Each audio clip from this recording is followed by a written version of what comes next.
Magandang araw mga katropa. Breaking news po. Boxing update tayo sa laban ni Genesis Servania kontra sa isang Chinese na si Akiliti Yilijan. Talo po yung ating kababayan na si Genesis Servania via 10th round technical knockout. Ayun nga yung performance na pinakita ni Genesis Servania mga katropa, no? Kinapos talaga siya ng stamina. Kaya hindi nakayanan ng mga banat sa round 10 nitong isang Chinese mga katropa.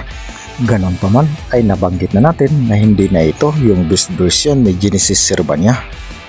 Kaya hindi na rin tayo magugulat kung makukuha ng kalaban yung panalo.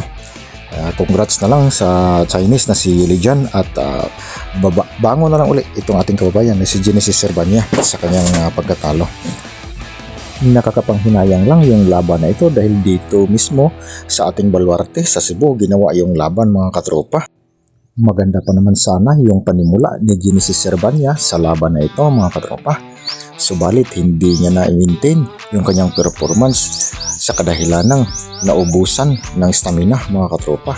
Hindi ganoon kataas yung endurance level ni Genesis Servania sa mga pagkakataong ito sa kanyang professional boxing career mga katropa. Idagdag pa natin na mas bata yung kalaban, 26 years old pa lamang. Samantalang si Genesis Servania ay 33 years old na, kaya nagpakita na ng deterioration